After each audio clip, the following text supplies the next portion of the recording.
Muito bem, vamos começar? Vamos destrinchar essa parte da ideoplastia, do laboratório do mundo invisível, não para resolver isso de vez, mas para diminuir essas dúvidas, essas questões. Então, lá no capítulo 8 do Livro dos Médiuns, os espíritos falam assim, temos dito que os espíritos se apresentam vestidos como nós, de túnicas envoltos em largos panos, ou mesmo com os trajes que usavam em vida. O envolvimento em panos parece costume geral no mundo dos espíritos, mas onde irão eles buscar vestuários semelhantes em tudo aos que traziam quando vivos, com todos os acessórios que os completavam? Então, a pergunta é essa. Tá bom, todo mundo usa pano lá no mundo dos espíritos, mas como é que o espírito vai se apresentar para mim como a Rose vestida? Vamos dizer que a Rose já desencarnou e ela gosta dessas roupas. Aí ela se apresenta para mim com essas roupas. Onde é que ela foi arrumar essas roupas? Se nada da matéria que nós temos aqui é levada para o mundo espiritual. Onde que ela arrumou isso? Como ela criou isso? Vamos partir do micro para o macro. O André Luiz, lá no livro Mecanismos da Mediunidade, no capítulo 19, fala de ideoplastia. E o que é que ele fala? Ele diz assim, ideoplastia é a capacidade que o pensamento pode materializar-se criando formas. Então, ideoplastia é o pensamento que cria formas, que muitas vezes podem ser de longa duração, conforme a persistência, a força com que o pensamento emite as ondas e que cria aquilo que ele deseja. Então, se a Rose desencarnada vem com essa roupa que ela está se apresentando, o que é que está criando isso? É o pensamento dela. E quanto mais ela persiste nesse pensamento, mais essa forma, essas roupas se concretizam em torno dela. E de onde ela tira isso? Do fluido cósmico universal. Não podemos esquecer desse fluido, que lá no passado era conhecido como éter, lá pelos aristotélicos. Nos hindus é conhecido como prana. Então tem vários nomes. Portanto, a ideoplastia pode criar qualquer coisa, desde que você saiba trabalhar com ela. Se a Rose pode conseguir, com o pensamento, criar as roupas que ela gosta, o Wagner pode criar o óculos dele, pode modificar o cabelo dele, pode botar a camisa com risquinhas, criando isso mentalmente. Por que ele faz isso? Para poder, ao se mostrar, se materializar, por exemplo, para a família dele, já que ele estava desencarnado, as pessoas da família dele possam reconhecê-lo, com a mesma barba, com a mesma roupa, com o mesmo óculos. Não, esse é o Wagner. Ele se veste exatamente. Como assim? O Wagner se apresentou com a força mental dele, do jeito que ele sabe que eles vão reconhecê-lo.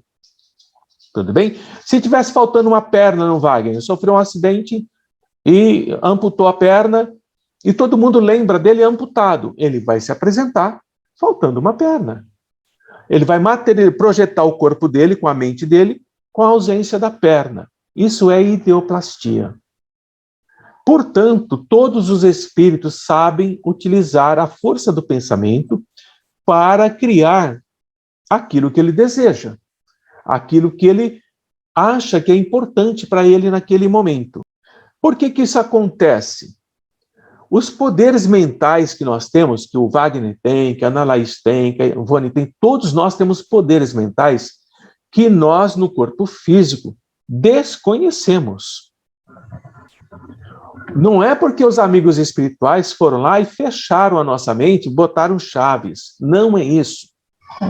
É que o nosso corpo físico, orgânico, matéria orgânica, não é capaz de trazer à tona na nossa mente tudo aquilo que a gente já aprendeu há milhares de anos. Não tem como fazer isso.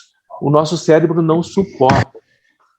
Mas nós temos um poder mental que é inerente, pertence a cada um de nós. Então, se eu chegar para o Wagner, ou para a Magali, ou para o Carlos, e disser assim: Carlos, Magali e Wagner, a partir de amanhã vocês estão proibidos de usar a mente de vocês para tal coisa. Eu não quero que vocês usem, eu vou tirar isso de vocês. Consigo? Claro que não, é teu, é inerente, é seu. Tá? Agora, se eu tenho uma força mental mais forte do que a de vocês, eu posso, com a minha força mental, controlar a mente de vocês e fazer com que a mente de vocês trabalhe para mim. Então, eu tenho uma ideoplastia, uma força mental mais intensa, eu tenho mais conhecimento, eu tenho mais inteligência e, portanto, vocês trabalham para mim.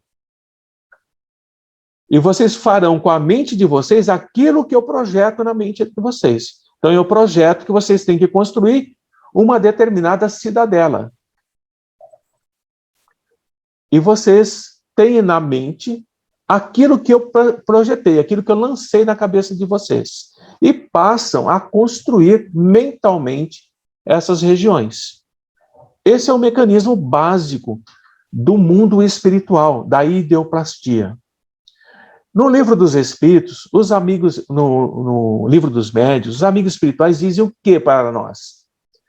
Que no mundo espiritual, o pensamento é o mesmo que as mãos para nós no mundo material. O que nós fazemos com essas mãos? Tudo que a gente imagina. Construímos chips, estamos construindo computadores quânticos, não é? Construímos o James Webb, que está além do sistema solar, fotografando o universo e mandando para a gente. Se nós construímos com as mãos, moldando matéria que vibra em terceira dimensão, como é que a espiritualidade, que é o mundo causal, não constrói mais do que a gente constrói?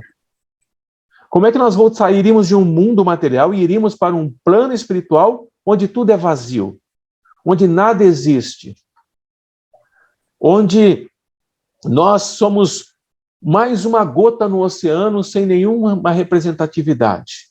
É meio incoerente esse tipo de pensamento que muitos espíritas alimentam. Não aceitam essa questão da materialidade no mundo espiritual. O que falta para a gente entender e aceitar isso com lógica? Qual é a nossa frequência de vibrações na Terra? Nós saímos desde as ondas de rádio, são as mais baixas, né? E vamos até as radiações gamas. Tudo bem até aqui? Tem uma faixa enorme, então a gente vai passar pelo azul, pelo vermelho, pelo violeta, pelo amarelo, né? Nós vamos passar por todas essas cores que nós estamos vendo. Quando chega na faixa do ultravioleta, a gente já não vê mais. Então, se nós aqui, com os olhos físicos, registramos uma pequena parcela de tudo que vibra em nossa volta, como é que a gente quer ver coisas do mundo espiritual, que é uma quarta dimensão com outra frequência vibratória? Sim, Wagner. A dúvida que eu tenho que dizer agora, mais ainda, Vamos lá. Tem aquela que fala assim, que os espíritos, nós se acotovelamos com eles, com os espíritos, todo lugar que nós estamos, sim, eles estão aqui, estão aí, estão aqui, tudo mais. Então, esse espaço que eu fico meio na confusão. Entendi. Por que eles estão acotovelando com a gente aqui, eles não têm a frequência deles? Exatamente isso. É um outro espaço? Não é um outro espaço. É uma superposição.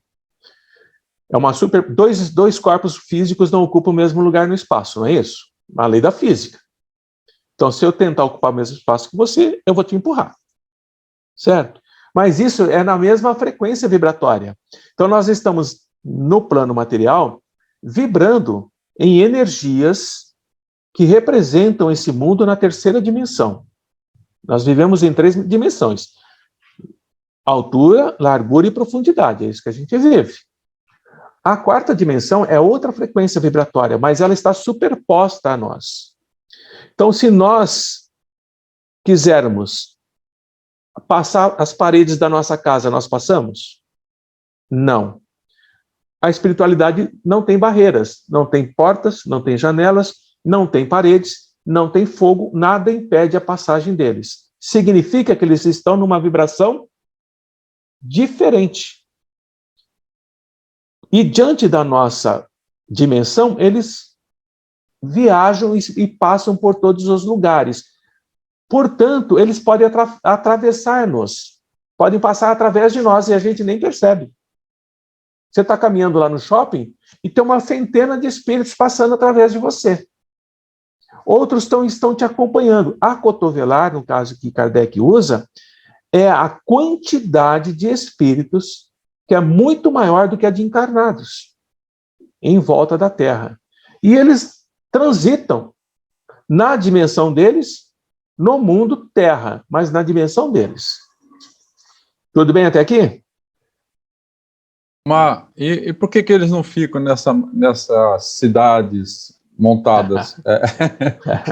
Por que eles não ficam nesses... Porque Aqui também está junto, aqui essas cidades, esses espaços? Tudo. Você quer... É assim, ó, os amigos... Por que eles não ficam? Eles ficam, só que a gente não sabe. Vamos dizer assim, a espiritualidade precisa... inferior, tá? As que ainda estão como a gente, assim. Ainda muito vibrando no quesito da matéria, de dinheiro, de sexo, de violência, esses espíritos. Onde você acha que esses espíritos se concentram mais? Nas grandes cidades ou nas pequenas? Nas grandes, nos nas bares, grandes cidades, claro. Nos boates e tudo mais. Claro. Então nós temos uma outra Campinas em cima da nossa, de espíritos que habitam essa outra cidade, Campinas. Temos uma outra cidadezinha chamada Montemor, em cima de Montemor, com menos espíritos, mas eles estão ali. O que é que faz eles ficarem lá? O que é que faz, que dá consistência para eles? Os encarnados. Essa vibração que eles precisam ainda. A vibração que eles precisam. A maioria de nós vibramos em baixo padrão. A maioria de nós. 99% de nós vibramos em baixo padrão. Nós nos desequilibramos facilmente, xingamos facilmente, certo? Desejamos o mal facilmente, ficamos tristes facilmente, nos angustiamos muito rapidamente, ficamos ansiosos. Nós temos todos os desequilíbrios do nosso próprio mundo à nossa volta. Ouvimos um jornal, nos irritamos. Vemos alguém perdido na rua, nos compadecemos. Tudo isso são energias que nós estamos emitindo. E isso está subindo, chama-se psicosfera. Tudo que nós pensamos se transforma em matéria. André Luiz diz para nós, Joana também, o pensamento é matéria. Se é matéria, podem fazer coisas com eles. Então, esses espíritos que estão à nossa volta, muitos deles nem sabem que morreram. Nem sabem. Eles ficam tão desorientados que eles ficam bravos porque estão na casa deles e ninguém fala com eles. Ah, minha mulher não fala comigo, ela botou outro na minha cama. O meu filho está brigando por causa da minha herança e eu estou aqui. Como é que ele está brigando? Porque eu ainda estou vivo. Eles nem sabem que morreram. E esse campo vibracional deles projeta energias que a espiritualidade recolhe para construir aquilo que interessa para eles. Armas, veículos, laboratórios, fortalezas. Tudo que nós construímos, eles constroem. Tudo. Só que com mais facilidade e com melhor qualidade. Sustentados por nós mesmos. Por isso que André Luiz fala que as criaturas desencarnadas, guardem isso, como as encarnadas, exteriorizam elementos plásticos. O que você faz com o plástico? Você não molda o plástico? Você não faz isso com ele, torce para lá, torce para cá? Os nossos pensamentos são plásticos, são moldáveis.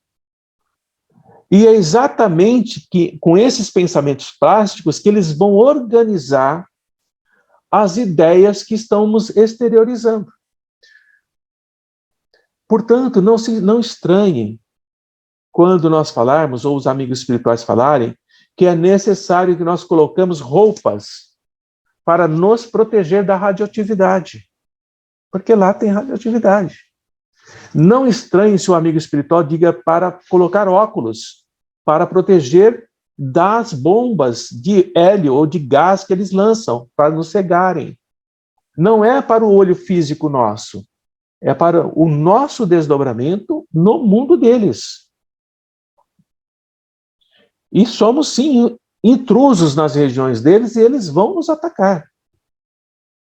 Quando nós entramos em regiões como essas, agora é de uma forma geral pelo que eu aprendi por aí, não é o que você falou, tá, Wagner? Quando nós entramos no mundo espiritual, nessas regiões insalubres, nessas regiões profundas, nessas regiões de dor, e nós entramos duvidando de que aquilo existe, não pensem que por eu duvidar eu não sou atacado. Eu sou atacado do mesmo jeito e eu sou mais ferido do que aqueles que se defendem. Portanto, é importante, ao lidarmos com a espiritualidade, no aprendizado da ideoplastia, estou desdobrado. Estou num processo transicional de um campo de matéria densa, vibrações baixas, para uma matéria um pouco mais elevada, mas ainda densa. Se o que eu estou lá, algum instrumento pode me ferir no corpo físico, uma faca, por exemplo, aqui, o meu perispírito pode ser ferido. E, portanto, eu tenho que ficar atento, eu tenho que ficar cuidadoso com isso, porque eu estou num campo vibracional que eu não estou acostumado. Eu sei que eu posso chegar lá, mas eu não sei como me defender. Esse conhecimento é importantíssimo. Por que é importante? Porque tem muitos médiums que vão para o trabalho mediúnico com a ilusão, essa palavra é pesada, mas é verdade. Vão para a ilusão, com a ilusão de que estão numa reunião mediúnica, no serviço do bem, servindo a Jesus, cercado de amigos espirituais, e que nada vai acontecer com ele. Ué, como assim? Você assume um trabalho que você não sabe o que faz, confia no que está em volta. Aí, como é que o médium volta? Passando mal, nauseado, dor de cabeça, achando que trouxe um espírito com ele, e não trouxe, porque ele não se preparou mentalmente para o trabalho. É o que o nosso amigo Kardec diz. É fora de qualquer dúvida que aqueles que estão desencarnados não levam consigo esses objetos, mas podem criá-los. É a espiritualidade falando isso para Kardec. Se eles podem criar desde um simples anel, eles podem criar qualquer coisa. E podem modificar o seu perispírito de qualquer forma. Eu posso me fazer, e o que muitos espíritos usam, guardem isso também, com a ideoplastia, eles querem enganar você, Wagner. Você tem algum ente querido que já desencarnou? Quem? Um bem querido. Meus avós, tio. Meus avós. Meus avós. Eram bem. Tá. Uhum. Quando você encontrava seus avós aqui encarnados, como é que você tratava-os? O modo que eu tratava, o modo que eu falava com eles? Carinho, vô, tá. vó. E quando eles falavam uma coisa para você, netinho, faça tal coisa, você fazia? Fazia? Fazia. Então você tem um respeito para com eles, não tem? Tem. Eu sei disso. Eu estou te olhando, estou te observando, estou vendo tua história pregressa. Eu tenho a capacidade, da minha mente, de modificar o meu perispírito para parecer-me com o seu avô. e me apresenta para você em sonho. No teu desdobramento, eu me apresento como seu avô. E se você não tem a experiência da leitura do campo energético desse espírito, você acredita que é seu avô. Mas não é. Ele fez uma metamorfose do perispírito. E ele passa a te convencer que, como teu avô muito amado, muito querido, ele quer te ensinar algumas coisas. E você cai nessa conversa. Entende? Então, a ideoplastia, ela tem várias nuances. E essas nuances podem ser para o bem ou pode ser para o mal. Alguma dúvida até aqui? Sobre ideoplastia? Não, para mim está clareando. Tá indo bem? Mais. Então, deixa eu... O Carlos, por exemplo, ele tem, aparentemente, ele tem uma mediunidade de vidência, ou clarividência, não importa muito bem essa terminologia, não é muito importante. Bom, se ele tem uma mediunidade, uma capacidade de vidência, ele está vendo além do nosso mundo material.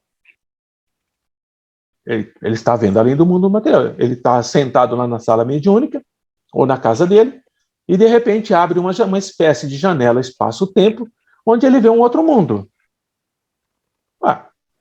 Ele não estava esperando por isso. Que mundo é esse que apareceu? De onde vem? De onde estão essas construções? Quem são essas pessoas? O que elas estão fazendo? Como eles vivem? O que eles comem? Onde eles dormem? Onde eles estudam? Né? Quais são as estradas que eles percorrem? Como eles se movimentam? E esse mundo é da imaginação dele? Ele estava querendo ver uma coisa dessa e foi forçando a imaginação para poder construir isso? Não. Então ele é um mundo real, numa outra dimensão, em outro campo vibracional. Que quem está vendo não é o olho físico dele. Que o nosso olho não vê imagens, o nosso olho só percebe a luz.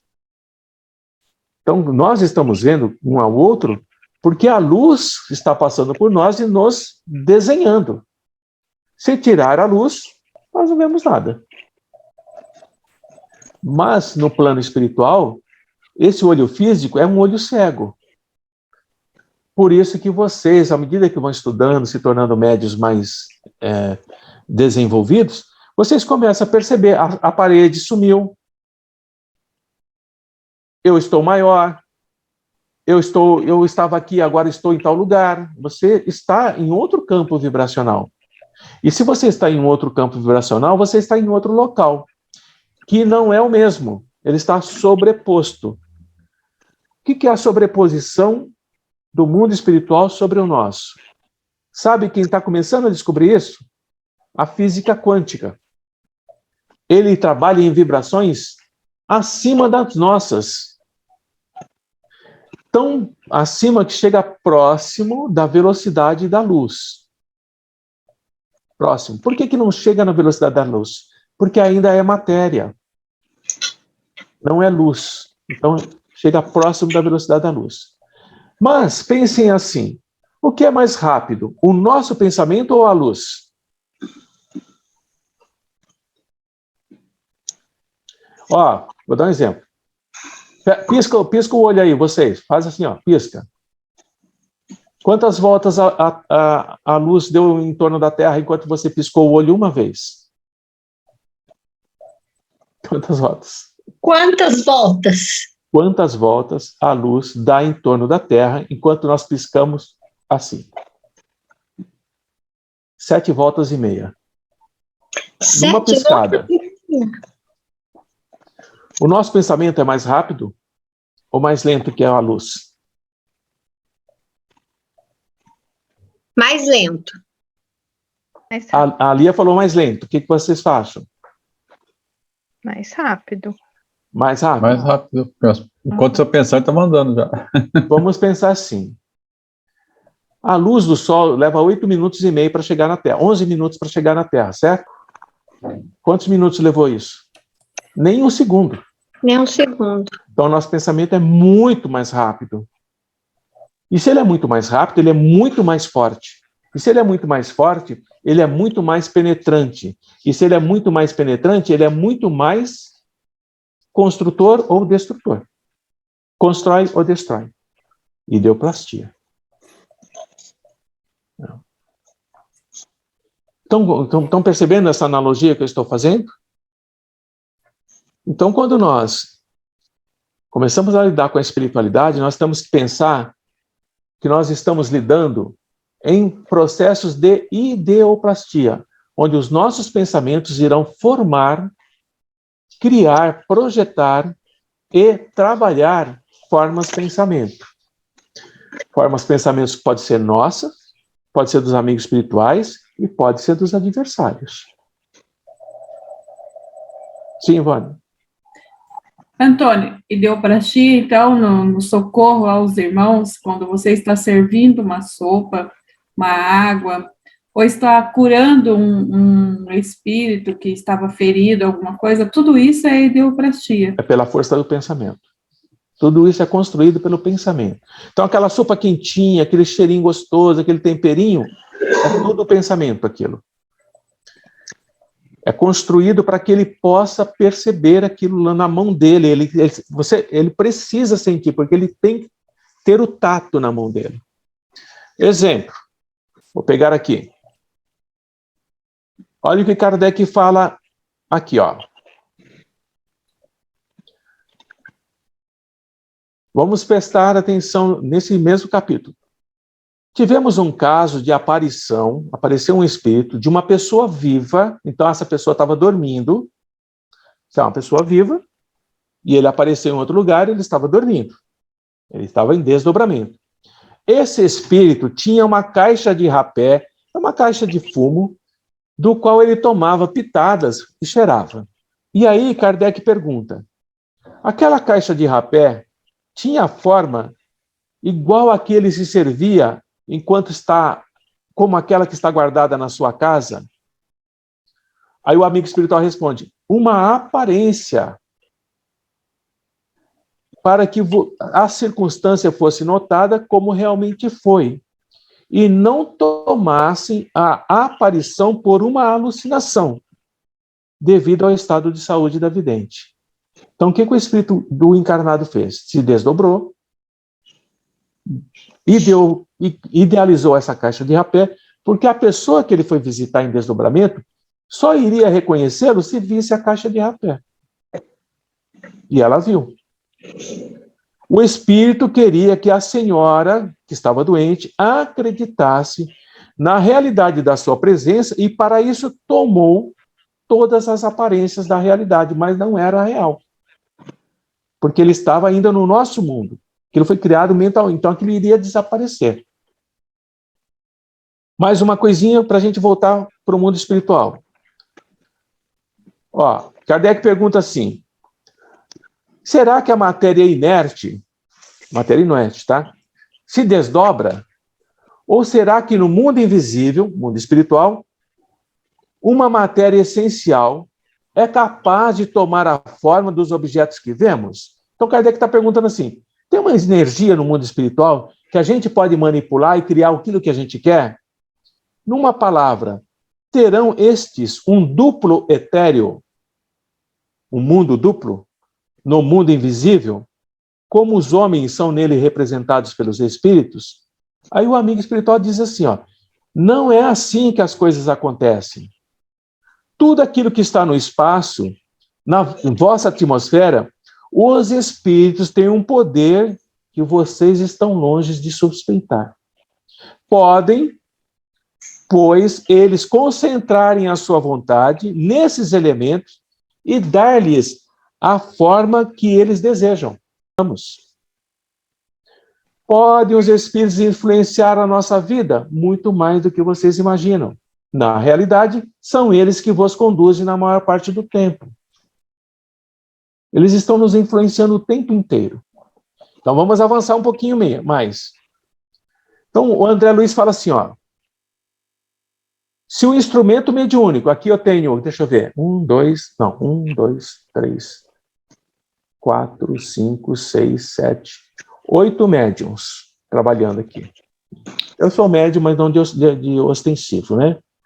Então ele diz assim, ó, se o médium e os acompanhantes, os sustentadores, os dialogadores, o dirigente, não demonstram alta compreensão dos atributos que lhes cabem no intercâmbio entre os dois planos, então, se você está lá e você não compreende da sua importância nesse mecanismo da mediunidade, André Luiz diz o seguinte, vai preponderar com a força das suas oscilações mentais, então você está ideoplastizando, está criando, sobre as energias que você emite, perdendo-se, como é natural, o encontro com o espírito superior, porque você não sabe o que está fazendo lá.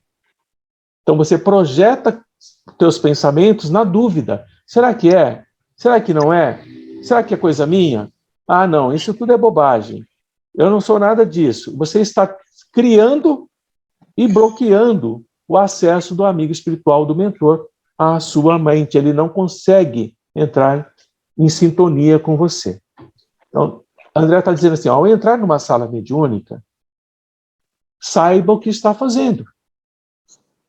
Estude. Perceba as energias que estão no ambiente. Sintonize-se com elas. Não se permita a dúvida do trabalho no bem. É isso que ele está dizendo.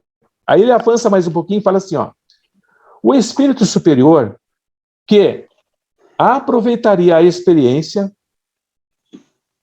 manifestando-se com a sua presença iluminativa ao médium, não consegue acessar os encarnados inquietos, em dúvida, que não são capazes de formar o campo mental para recebê-los como agentes de ordem elevada.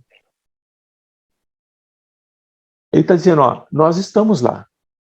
Se vocês não nos percebem,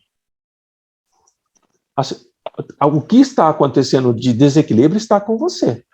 A sua mente está criando projeções mentais que impedem que você nos perceba, que você nos veja com os olhos espirituais. E esse é um mecanismo que nós temos que tomar muito cuidado.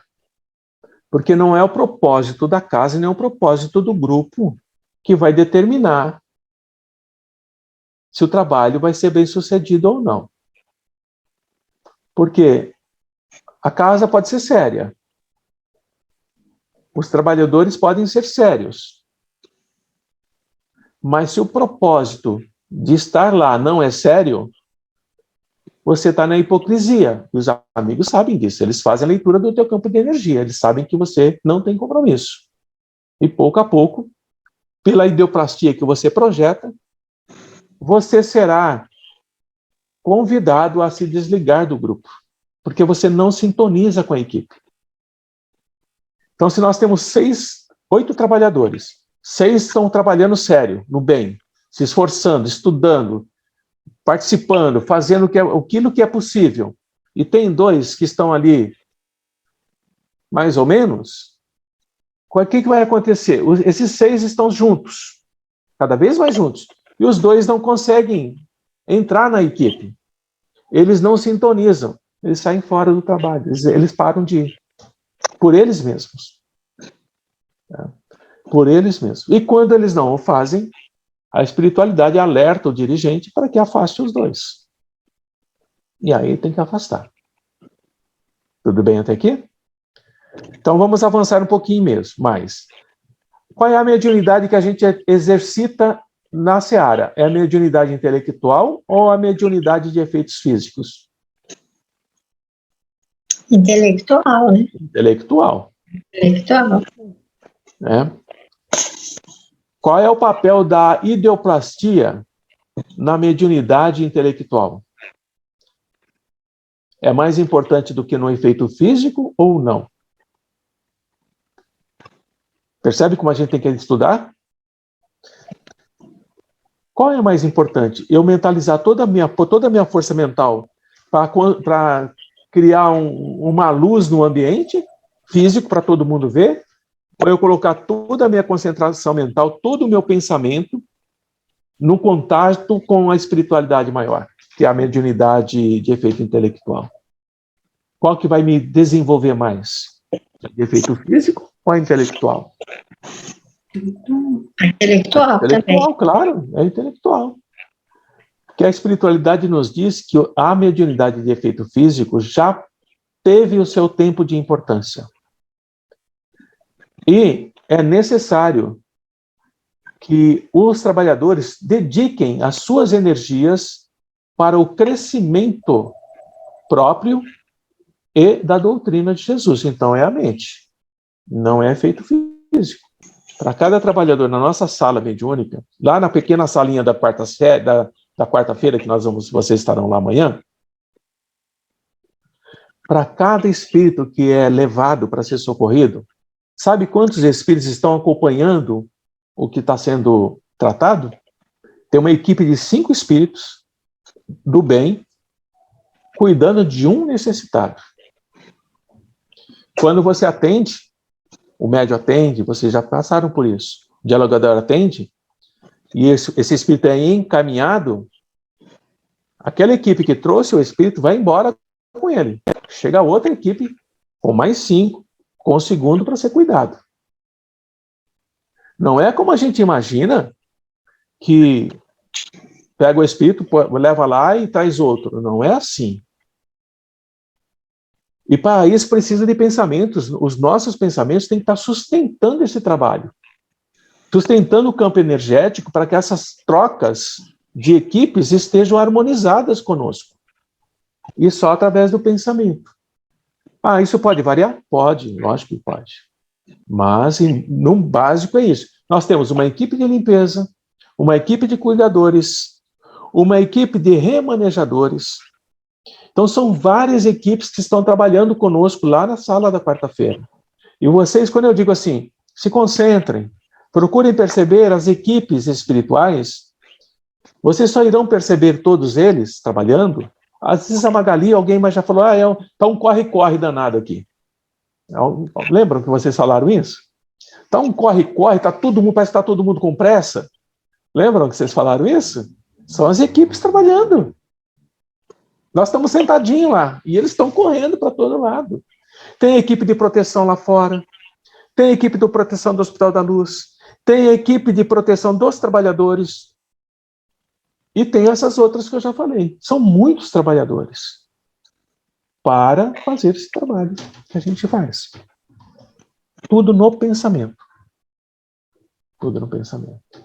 Então, a ideoplastia ela pode ser para o bem quanto para o mal. Ela pode criar como pode destruir. Os amigos usam a ideoplastia para destruir coisas? Usam. Mas reconstroem. Vocês vão perceber lá com o Padre Haroldo, quando nós formos... Eu já estou adiantando essas coisas porque é motivo da aula de amanhã, tá? Do encontro de amanhã. Quando o Padre Haroldo ou Eusébio levam vocês não, nós todos, né? Para aquelas regiões que vocês lembram que tem que andar em fila indiana, etc e tal, vocês já registraram isso. Tudo aquilo que vocês estão registrando são construções mentais dos espíritos que habitam ali. E nós não projetamos uma luz fraquinha, que a gente só olha o pé da gente? A gente não ouve gritos? Xingamentos? Tudo ideoplastia. Mas se você tira o seu pensamento do que você está fazendo e entra no campo vibracional deles, eles que acham. Por isso que nós somos orientados à disciplina mental. Tá? O que acontece? Quando nós vamos, ainda não fizemos isso, tá? Talvez passamos daqui a um tempo, não sei, depende dos amigos. Nós vamos para uma região que tem muitos sofredores, por exemplo. Estão presos, porque não quiseram fazer o que aqueles espíritos querem que eles façam, perseguir, causar doença, sofrimento. Eles estão presos. Nós vamos lá e resgatamos. Aquele local que nós tiramos eles não pode ficar daquele jeito, porque senão eles voltam e colocam mais gente lá.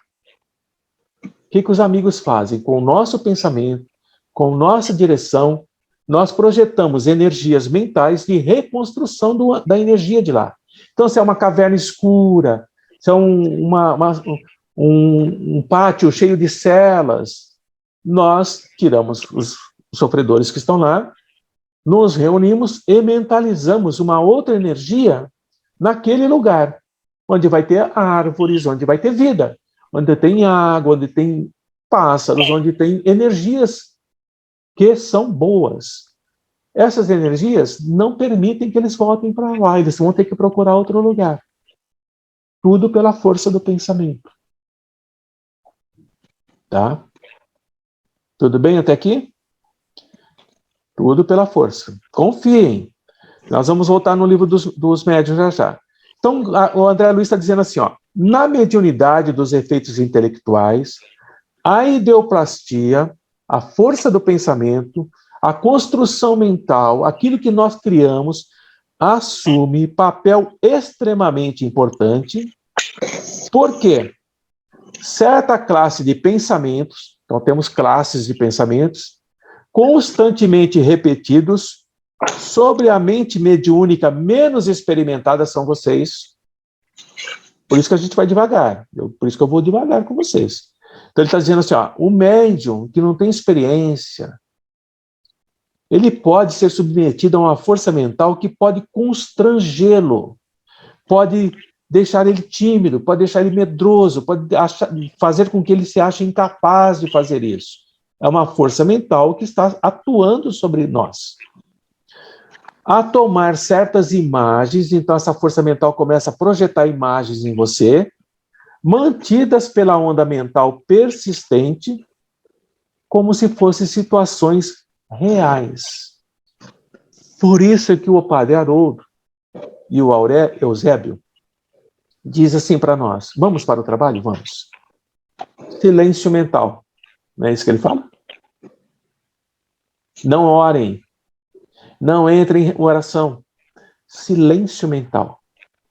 Porque se você emite uma onda que foge daquele silêncio que você estabeleceu, que é o foco no trabalhador da frente, eles te acham.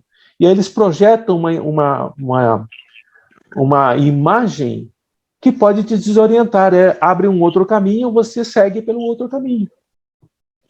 E a equipe está indo embora. Então, André está dizendo assim, ó, como se o médium fosse uma criança que acredita, e isso é muito bonito que o André fala, estar contemplando uma paisagem ou uma pessoa num filme. Quando a gente é criança, que a gente vai ao cinema, a gente não acreditava naquilo que estava lá? Não acreditava? Sim, acreditava. É a mesma coisa. O médium inexperiente nesse tipo de trabalho, e tem casas que fazem isso, a gente não faz, mas tem casas que fazem, joga o médium na mesa, sem preparo, ele pode passar por essa situação aqui. Tá? Então, se nós acreditávamos quando criança, e chorávamos, né, quando o mocinho morria, né? A gente acreditava que ele estava morto. Então, o André está dizendo assim, ó, o médium menos experimentado pode sofrer ou tomar certas imagens que são enviadas por outra onda mental persistente, portanto é mais forte que a sua, fazendo com que ele acredite, lembra que eu falei do teu avô? Em personalidades reais, como se fosse uma criança acreditando que aquilo que ele está vendo é verdadeiro. É desse jeito. Não é o Tony que está inventando, está aqui, ó. Por que eles xingam? Porque eles se acham injustiçados. Eles se acham punidos em demasia. Esquecendo-se que a punição que eles estão lá é imposta por eles mesmos. Eles acham que tem Deus ali punindo-os. E, na verdade, não acontece isso. Né? Qual é outro equívoco que nós temos? Achar que se eles ficaram 1000 anos ali, quando eles saem, eles estão livres da reparação. E não estão. Eles vão começar.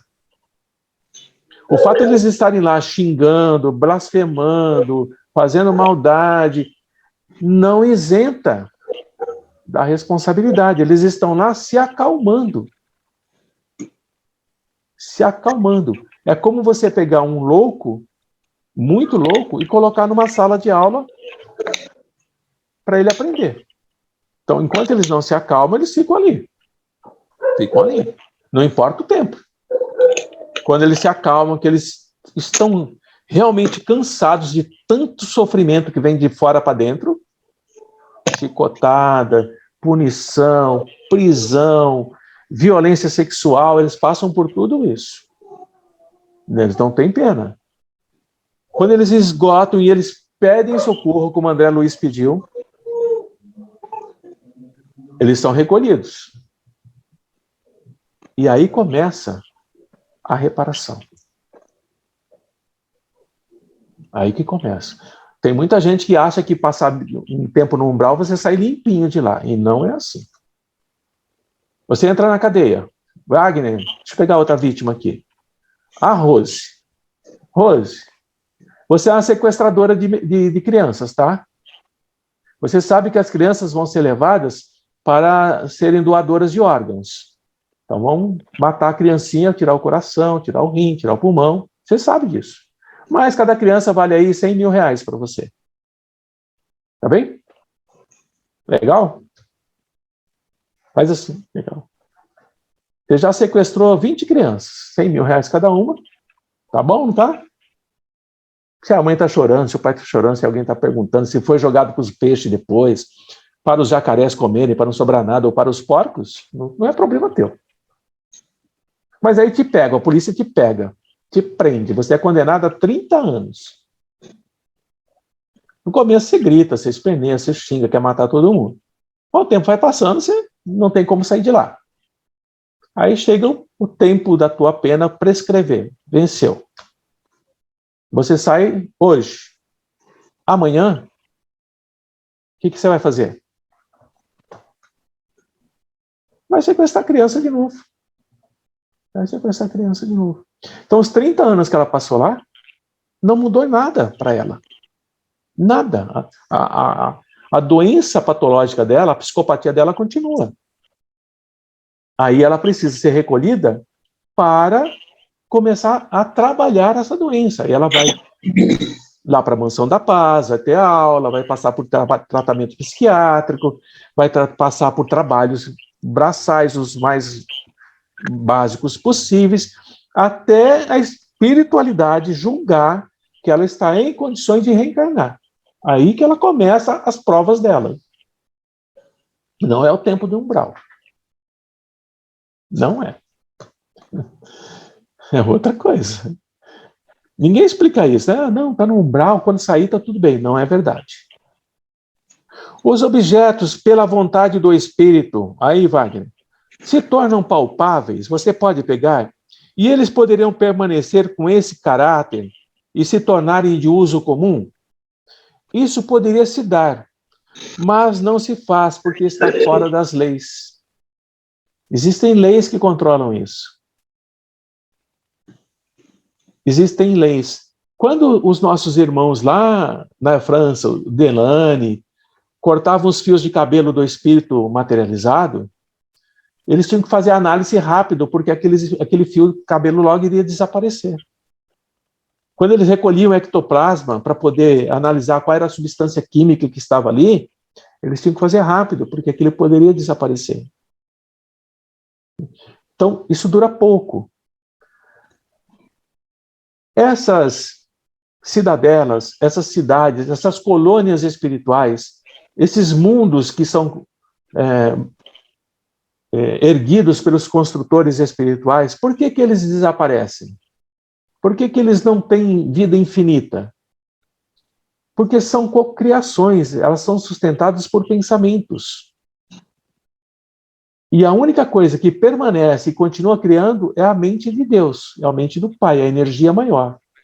E nós pegamos dessa energia e criamos com os nossos pensamentos outras coisas, mas não duram muito tempo. Elas vão se desgastando. E volta essa energia que se desgastou, essa energia de um mundo que desapareceu, a gente ouve falar uma supernova, uma estrela anã, um encontro de galáxias. A gente não ouve falar isso toda hora? Não tem choques gigantescos, buraco negro? Toda essa energia volta para o fluido cósmico universal. Na natureza, nada se perde, nada se ganha, tudo se transforma. E na espiritualidade é a mesma coisa. Antônio, Oi. nós utilizamos essa ideoplastia, do outro lado, somente em trabalho. É quando a gente está emancipado, é isso? Quando nós estamos em desdobramento consciente e quando estamos dormindo. A gente faz as duas. Aí sim com os dois. utilizamos. Sim. Fazemos sim. Onde nós usamos ideoplastia? No passe. Se você é candidato a ser passista, você tem que saber o que está fazendo. Não é só estender as mãos. Você tem que saber que energia você está transformando e nem erguer a mão lá para o pico do Himalaia pedindo bênção. Ah, a gente vê, né? A gente cansa de ver, não cansa de ver? Porque Vamos nos preparar para o passe. A equipe se reúne, aí todo mundo levanta a mão como se fosse jogar basquete, esperando que venha energia lá de cima. Já começou errado. Já começou errado. Quando você se prepara para o passe, entra em prece.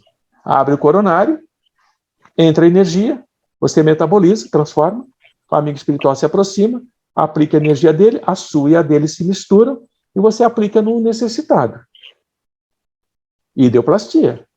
Modificação da energia. O que aquele que está recebendo o passe tem que fazer? Modificar essa energia que você está dando para ele se beneficiar, para aquilo que ele precisa. Se ele não acredita, você passa, dá energia para ele cair no chão. Dá energia para cair no chão. Você absorver um pouquinho só. Por isso, que quando pedem preces nos ceifeiros, nas quartas-feiras, e você não avisa a pessoa que você está pedindo para ela, orações para ela, ou vibrações para ela, o efeito é pouquíssimo. Wagner vem para mim e diz assim: Antônio, eu estou com meu netinho, minha filha, minha esposa, muito doente. Você poderia pôr o nome dela na vibração? Posso, Wagner. Posso sim. Você avisou a pessoa? Ah, não, ela não acredita muito, ela é católica, ela é evangélica. Mas põe lá. Você põe. Mas se ela não está participando, o efeito é mínimo, é pífio. É a mesma coisa que você não pusesse. Você põe mais por um efeito psicológico. Só para isso. Agora, se você avisa, 8 horas, tá, se concentra, bota um copinho de água ali, bota uma musicazinha clássica, bem leve, fecha os seus olhos, pede o amparo de Jesus, que nós estaremos com você. Nossa, é uma explosão de energia que vai para a pessoa, ela recebe aquilo tudo. Depende da força mental de quem manda e de quem recebe. Ideoplastia. Antônio, e aí a oração, quando vai assim para um mundo, um planeta ou alguma coisa assim? Quem recolhe essas energias são os amigos espirituais. Aí é de utilidade. Eles é que dividem. Eles que utilizam. Eles utilizam muito essas energias que nós, quando vibramos para o planeta, por exemplo, assim, eu digo assim, hoje nós vamos vibrar pelos suicidas. Né? Pelos suicidas. Quando nós falamos isso, a espiritualidade já sabe que as energias que nós vamos emitir, eu, você, o Carlos, o Wagner, serão específicas para suicidas. Já está não é direcionada. para criança abortada. Não é para abortado. Quando eu digo, hoje nós vibraremos para os abortados, a energia é para os abortados. É outro campo. Vamos vibrar hoje por todos aqueles espíritos perversos que causaram dor na humanidade até hoje. Essa energia é para eles. É para eles. Então, os amigos, sabendo, claro que eles sabem como trabalhar isso, mas ela tem um fluxo, ela tem um propósito, ela tem uma vibração. E eles vão modificar essas energias para um, para o outro, mas nós, na nossa mente, estamos focando campo vibracional para tal coisa. Agora eu vou vibrar lá para Magali, por exemplo. Vamos vibrar para Magali. O que tem a Magali? Está com problema hepático, alguma coisa assim. Olha, põe lá o nome da Magali. Vamos vibrar pela nossa irmã Magali Corati Ribeiro Prado. Qual é a imagem que vem na cabeça de vocês? Dela, Dela. não é? Dela. Sim. Aí eu digo, que está com sérios problemas hepáticos, precisamos doar energias que recomponham, reestruturem, reorganizem o campo vibracional da Magali. E todos nós vibramos. 70 pessoas vibrando para ela. Pum. Ela precisa da vibração de 70 pessoas? Não. O que os amigos fazem? Pegam esse excesso de energia e vão distribuir entre outros doentes, de acordo com o que eles acreditam, acham que é o viável. Ideoplastia, mentalização. É isso que está acontecendo. Okay. Não tem milagre, não tem magia. É trabalho energético mesmo. Tranquilo? Vou lembrar disso quando ficar doente do fígado. Ou de outras coisas, né? Vou encher a cara. Aí o Kardec, vejam como a gente precisa entender isso. Ó, Kardec diz assim, uma vez que o espírito pode extrair do elemento universal, fluido cósmico universal, os materiais que são necessários para a produção de todas essas coisas e dar a eles uma realidade temporária com as propriedades de cada realização, podemos entender que dali eu posso tirar aquilo que eu preciso para escrever, para ajudar, para curar ou para prejudicar, até que, afinal, você chegou ao ponto que te interessava. Pode fazer o que quiser. Quem assistiu Ghost? Ghost? Eu. Todo mundo assistiu, né? Assistiu? Lembra do episódio do trem? Lembro. Quando ele tenta empurrar a tampinha e não consegue, o que o outro diz para ele? O espírito do trem? Pensamento. Você tem que usar a sua mente. Não é isso que ele fala? E aí ele consegue. Em seguida, o que ele faz com a moedinha para subir na porta? A moeda está de um lado e ele está do outro. A gente não vê o dedo passando pela porta e pegando a moeda. Não é apenas assim? Força do pensamento. O que é que atrai aqueles espíritos das sombras na hora de que aquele rapaz que o matou é morto?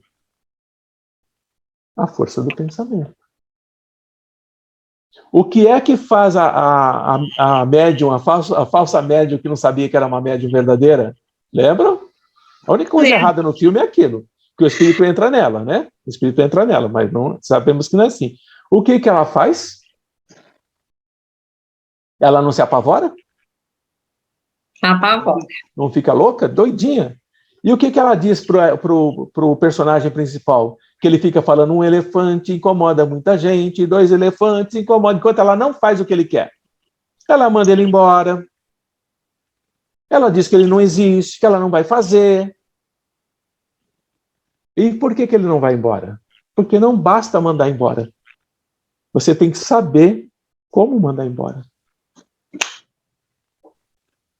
E ele fica lá, porque a força mental dele é maior do que a dela.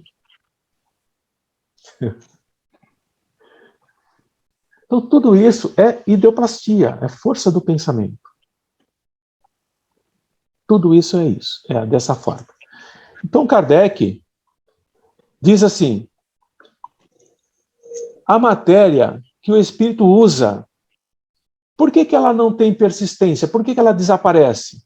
Como é que isso desaparece de uma forma tão rápida? Aí o espírito percebe o jogo de palavras de Kardec, porque o Kardec faz assim, ó, se a matéria e o espírito se serve não é persistente, como é que não desapareceram os traços da escrita direta? E o Espírito não é bobo, ele fala assim, ó, não faça jogo de palavras. Primeiramente, eu não empreguei o termo nunca. De vez em quando eles tinham uns atritos, viu? Os amigos espirituais com Kardec, eles batiam a boca ali entre eles. E ele diz assim, o que eu quis dizer foi que os objetos compostos pelos espíritos não podem se tornar objetos de uso comum, por não haver neles realmente matéria, como nos vossos corpos sólidos. Então, é muito claro isso. A nossa matéria não pertence ao mundo deles. Se nós quisermos levar... vou levar um broche, não sei do que, né?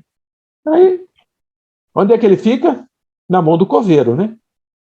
Que é na mão do coveiro. O coveiro vai te enterrar, ele vê o broche, opa, deixa eu pegar isso aqui para mim. Né? É bem assim. Assim como a nossa matéria não pode ir para lá, porque é matéria, a matéria deles não pode vir para cá, porque a vibração são outras. O que é que nós levamos, então? O nosso pensamento. O que nós estamos aprendendo aqui. Então, quando vocês chegarem lá num plano espiritual, e vocês quiserem, com o pensamento, criar uma agulha com linha para costurar uma roupa rasgada, vocês criam. Se vocês querem projetar uma estrutura de estudo, uma biblioteca de estudo com os livros que vocês querem, vocês podem criar. Vocês criam. E ali permanece, ali persiste. Mas se for criado aqui, desaparece. Porque não pertence ao nosso campo vibracional. Então amanhã, quando vocês forem ao trabalho, mediúnico, né, chegarem lá na sala, sentem, se concentrem um pouquinho, percebam o ambiente. O campo de energia que está lá. Tentem perceber as equipes que estão lá. Não fiquem procurando um mentor. Nem um amigo espiritual. Procurem os trabalhadores. Estou percebendo aqui tem uma equipe de limpeza, tem uma equipe de vigilância, tem uma equipe guardando cada um dos encarnados, já tem uma equipe de espíritos esperando para ser socorrido. Eu estou vendo os alunos do plano espiritual, estou vendo os estagiários, estou vendo os monitores, estou vendo, né, entre aspas. Então você está todo sintonizado com os amigos. Inicia o trabalho, vem aquele que vai nos guiar na busca dos espíritos que precisam de socorro, você percebe, ou vê. Por quê? Porque ele mentalizou uma energia que permite que você o perceba. Se ele não quiser, você não percebe. Não tem jeito.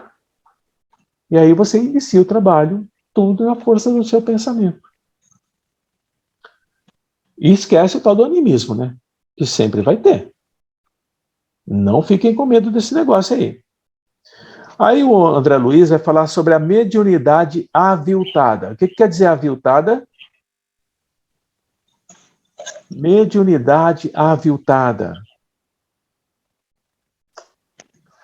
A mediunidade aviltada é a leitora de sorte. Aquela traga o teu amor em 3 dias, faça a amarração permanente.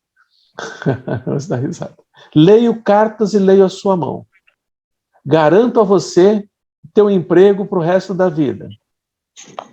Aí você vai lá. Que espírito está servindo aquela mulher, meu Deus, ou aquele homem? Que espíritos? Espíritos que sim, têm essa capacidade de magnetização e ideoplastia, mas são espíritos ligados ainda aos conceitos. Não pensem que não exista, tá? Existe, da magia. Tem muitos espíritos que dizem que magia negra não existe.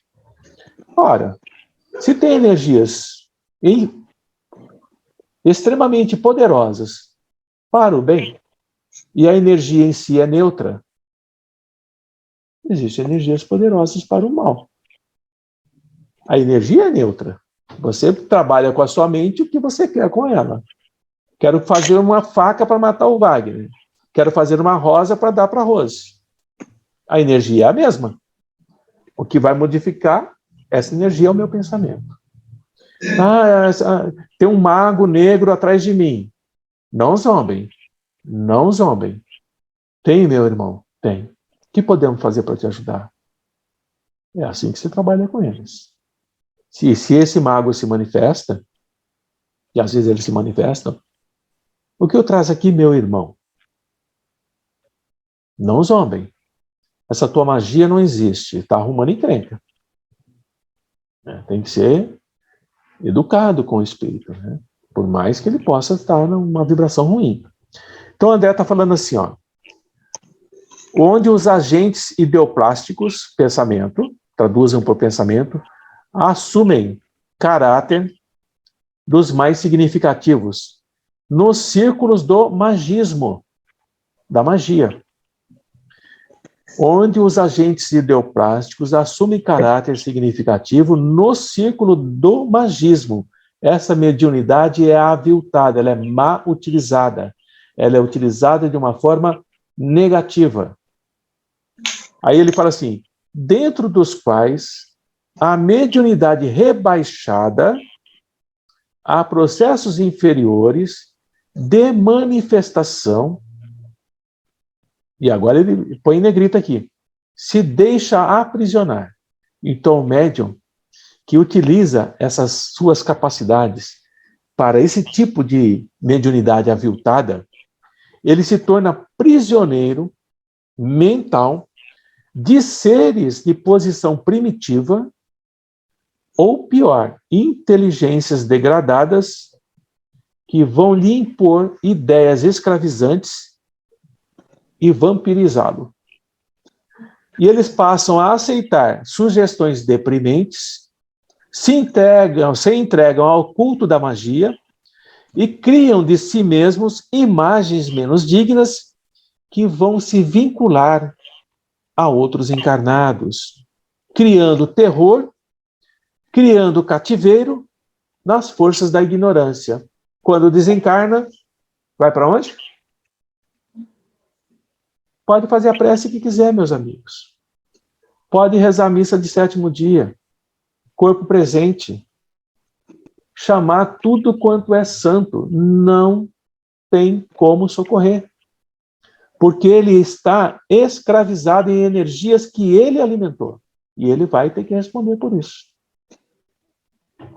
No nosso trabalho, vocês não precisam ter esse medo. Porque não tem sugestão deprimente. Vocês não estão com ideias de caráter aviltante.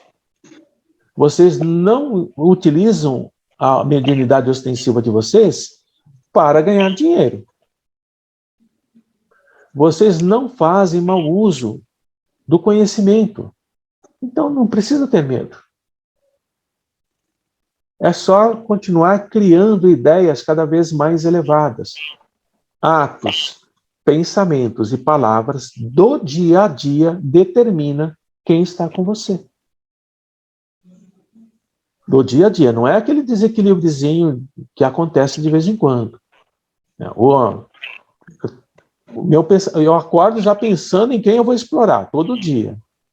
Eu já acordo com um vocabulário de ofender todos os que estão à minha volta, ameaçando e amedrontando. E as minhas atitudes são atitudes de humilhação, de envergonhar, de ofender, de criar dependências psicológicas ou de desequilibrar. As minhas ações são essas? Pode ser espírita, pode ser católico, pode ser evangélico, pode ser budista, pode ser da Umbanda, pode ser jorrei, pode ser reiki, pode ser o que quiser. Não tem escapatória. Vai se responder por isso. Porque a tua ideoplastia é aviltante. Teu pensamento é ruim. Se ele é ruim, as suas palavras são ruins. Se vocês têm pensamento e palavras ruins, as suas atitudes também são ruins. E você está cercado por uma população de pessoas ruins. Tudo bem? E aqui, para terminar, quando o médium aviltado se submete à escravização de mentes menos dignas, passa a manter, olha o que a André está falando, por sua própria conta. Então o médium Ele mesmo vai manter. Os agentes com que será torturado, tanto mais intensamente, quanto mais extenso se revele a sensibilidade receptiva dele. Quanto mais ostensivo é o médium, mais torturado ele é. Porque ele está fazendo mau uso dessa sua capacidade. E aí ele diz assim, a criatura, o encarnado, mais facilmente cria para si mesma o bem que o fortalece ou o mal que o perturba. Por espíritos que não têm comiseração, não se arrependem de fazer o mal e fazem o máximo que puderem de perversidade. Eles não têm piedade. Tá? Então, por isso que é muito importante os estudos que nós fazemos e a seriedade com que os amigos falam conosco lá no trabalho. Vocês viram? O Antônio Carlos não recebeu bem a Suzana, o Alexandre e a Inicelli? Recebeu. Não veio o espírito dirigente da casa dar boas-vindas a eles? Isso só acontece se a equipe é séria. Se a equipe está num bom caminho. Senão, não acontece. Mas isso não nos isenta de analisá-los, de estudá-los. Mesmo não podemos confiar cegamente nos espíritos. Nós temos sempre que estudar, analisar o que eles falam, o que eles escrevem, o que eles orientam, a gente tem que estar sempre analisando. Então, terminando aqui essa parte, o André fala assim, ó, uma vez que a sugestão é poder inconteste, isto é, você não tem como contestar que a sugestão existe, ligando a alma. Por que ele fala alma? Porque a gente está encarnado. De maneira inequívoca, sem dúvidas, nas criações que estão no seu mundo íntimo, obrigando-a a se recolher na resultante de treva ou da luz a que se afeiçoa.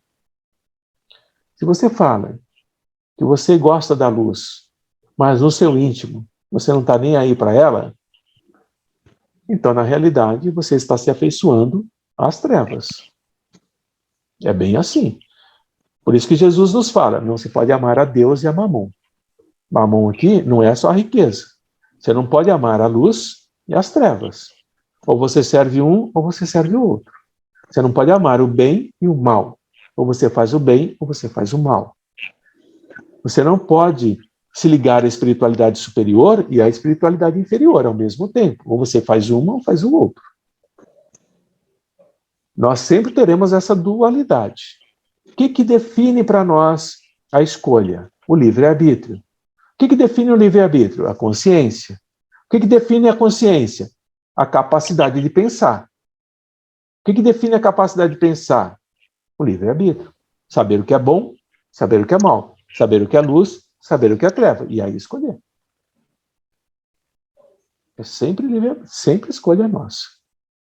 Por isso que ideoplastia, resumindo, é o que eu faço com o meu pensamento. Eu construo coisas boas ou não? O que eu faço com o meu pensamento? Eu me ligo aos amigos espirituais elevados ou não? O que eu faço com o meu pensamento? Eu modifico o meu íntimo como espírito ou não? Eu me ligo às trevas ou me ligo à luz? Isso é ideoplastia. O tempo inteiro nós estamos fazendo essas escolhas. Né? E amanhã não será diferente. Tá? Então não tenho dúvidas quanto à existência de construções, estruturas modulares no mundo espiritual, seja nas regiões de pensamentos, ideoplastias de trevas ou nas ideoplastias de luz. Por que os espíritos, Wagner, de trevas falam que a luz machuca? A luz fere, machuca, porque ela está limpando. E ele não está acostumado com aquilo. Ele está acostumado com a dor, com o sofrimento da energia baixa. Entendeu? Então, a ideoplastia de cada um define o quanto eu sofro ou o quanto eu socorro. Todo mundo em silêncio, né? Mas é assim mesmo, viu, minha gente? Trabalhar com a espiritualidade exige esse conhecimento, senão não consegue.